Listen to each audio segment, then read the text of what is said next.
qui ne porte plus les capitanats, c'est Chibou qui était le capitaine.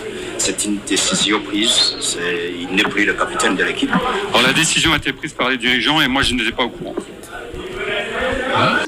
Umutoza mwaba mwarahinduye kapiteni w'ikipe wanyu kubera ko Ombolenga Fitina ntabwo ari ugifite igitambaro, hari icyo mwaba mwaragize kapiteni mushya?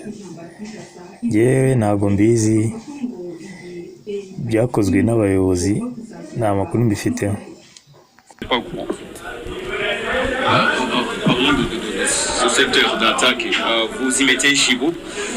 Est-ce que vous jugez que les autres attaquants ne sont pas en mesure? Est-ce que vous pensez à l'alternative, au remplacement de Victor? Parlez-nous de ça, de ce poste. Mu busatirizi washyira Shibubu, ese nuko abahari